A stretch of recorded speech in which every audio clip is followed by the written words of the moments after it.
Olá, eu sou o professor Davi Andrade e o tema da aula hoje é Grécia Antiga. Nesta aula, nós veremos o contexto histórico, a localização, os períodos históricos e duas civilizações que a precederam. Contexto histórico. A Grécia Antiga era chamada pelos gregos de Hélade. Posteriormente, os romanos vão chamar esse território Hélade de Grécia. A Grécia era um território fragmentado politicamente em cidades-estados. Cidades-estados são unidades políticas soberanas, independentes. Por exemplo, a cidade-estado de Atenas era independente da cidade-estado de Esparta. A cidade de Atenas possuía instituições próprias diferentes da cidade de Esparta. Por isso, o que unificava as cidades gregas, o que fazia com que essas cidades fossem gregas, era a cultura. Os habitantes de cada cidade-estado se consideravam gregos.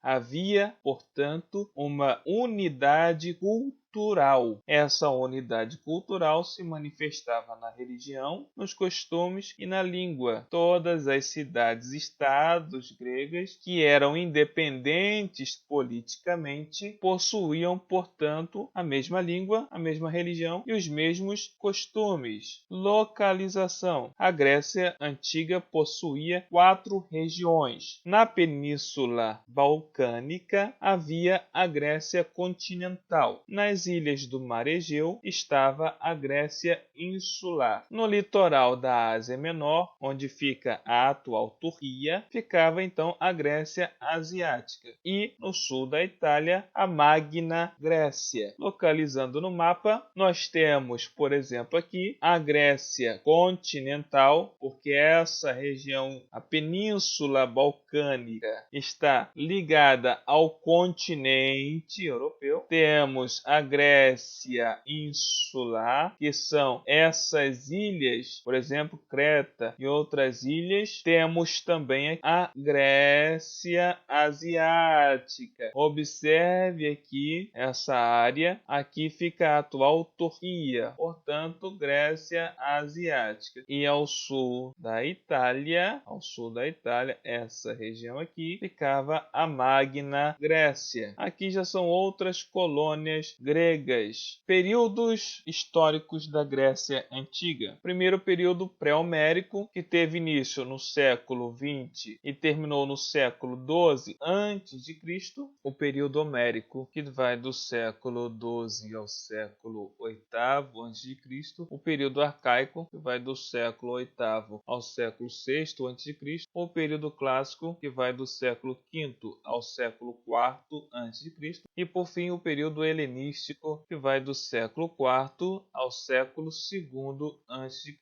Essa é a periodização da história grega. 5 períodos da história da Grécia Antiga. No vídeo de hoje nós veremos o período pré-homérico. Estudaremos duas civilizações desse período, as civilizações cretense e micênica. Começando pela civilização cretense minoica. A civilização cretense se desenvolveu no ano 2000 a.C. e terminou no ano 1400 a.C.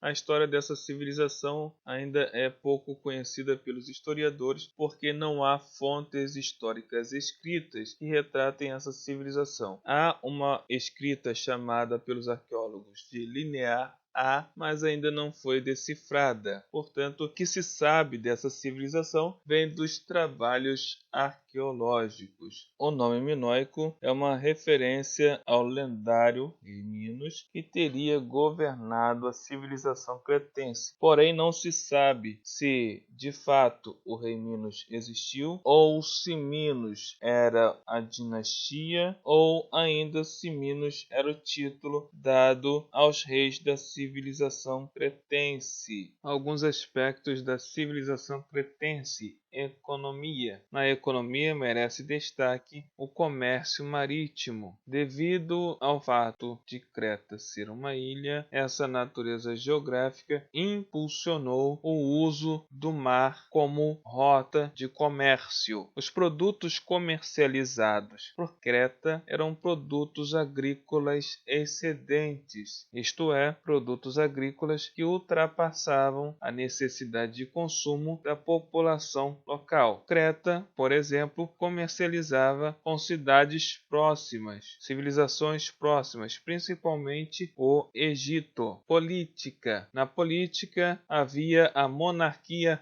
teocrática, isto é, além do rei exercer funções administrativas, funções de chefe de Estado, o rei também exercia funções de chefe religioso. Isso mostra como a religião era importante para essa civilização. Além da monarquia teocrática, outro fato que merece destaque são as cidades-estados. As cidades-estados são cidades que têm uma particularidade. São cidades que possuem um governante próprio, mas esses governantes são dependentes do governo da capital e nossos. O palácio era o centro administrativo, social e religioso. Em cada cidade-estado são os palácios que vão ocupar o centro. São nos palácios que serão tomadas as decisões políticas, as decisões religiosas, as decisões econômicas. O palácio também era um centro social. Era no palácio que havia a convergência de todas as atividades sociais das cidades-estados cretenses. Além disso, vai haver aí a formação da talassocracia, que é uma elite política, uma elite econômica formada pelos comerciantes que controlavam o comércio marítimo por meio de uma frota marítima poderosa. Claro que com o desenvolvimento do comércio era importante para esses comerciantes terem uma frota marítima capaz de garantir o sucesso desse comércio. Religião. Os cretenses eram politeístas.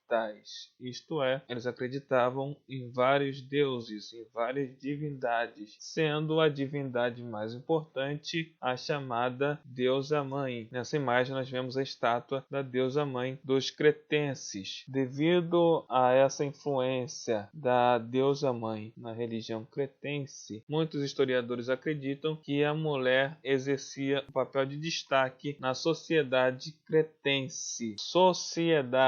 A sociedade cretense era formada por uma poderosa aristocracia composta de reis, chamados minos, nobres, mercadores e sacerdotes. Abaixo desse grupo estavam os artesãos e os funcionários, depois os trabalhadores agrícolas e, por último, os escravizados. Legado cultural. O legado cultural da sociedade cretense deixou a mitologia do Minotauro e Teseu. Resumindo a história da mitologia sobre o Minotauro, a mitologia conta que Minos queria se tornar rei de Creta e fez um pedido ao deus do mar, Poseidon. Como sinal, Poseidon enviaria um touro que sairia do mar para que Minos sacrificasse esse animal. Minos, porém, achou o touro muito bonito e não quis sacrificá-lo. Poseidon percebeu que havia sido enganado e, em vez de tirar o trono de Minos, decidiu fazer com que a esposa de Minos se apaixonasse pelo touro.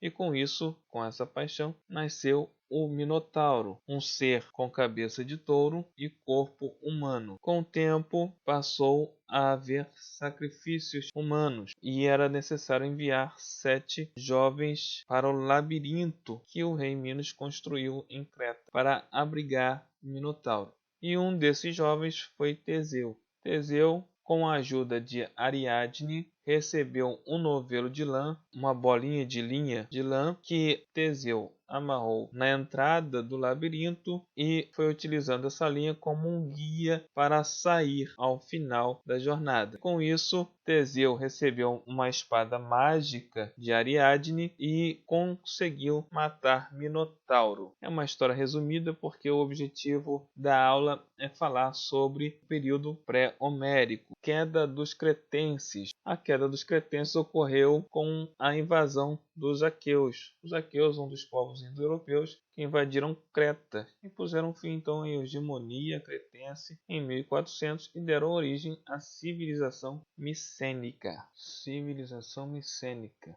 do ano 1400 a.C.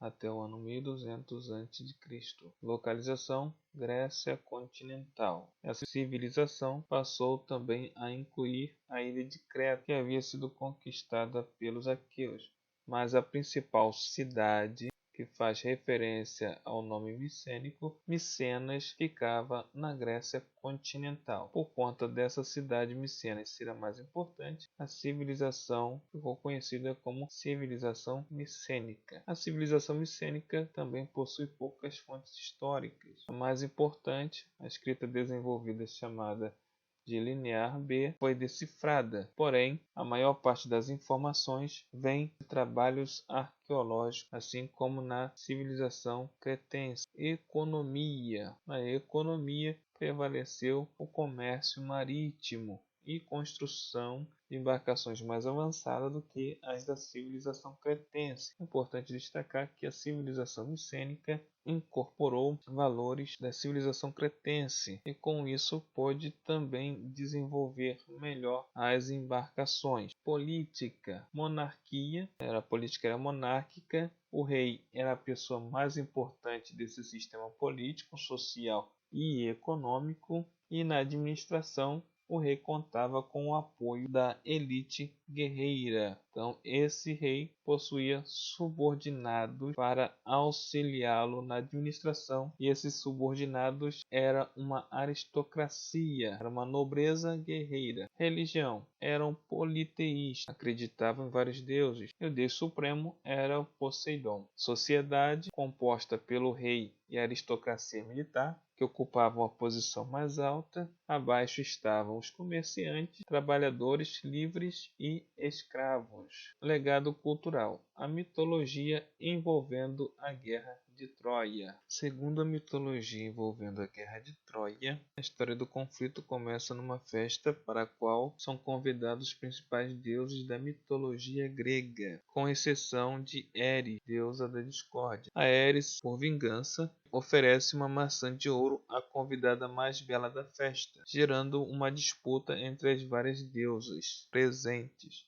Para resolver a questão do conflito, Zeus, o deus principal da mitologia grega, exige que um príncipe Paris, filho do rei de Troia, escolha a vencedora. Afrodite, pretendendo ser a escolhida, faz uma barganha com Paris. Diz a Paris que ele poderia escolher a mais bela mortal do mundo, Helena, esposa do rei de Esparta, caso Paris escolhesse Afrodite como a deusa mais bela. Após seduzir e raptar a beldade, raptar a Helena, Paris atraiu a ira dos espartanos, que conseguiram o apoio de outras cidades-estados para invadir Troia e recuperar Helena. Os gregos decidiram presentear os troianos com um cavalo de madeira cheio de soldados gregos dentro. Os troianos, porém, não sabiam que o cavalo de madeira estava cheio de soldados. Quando os troianos levaram esse cavalo para dentro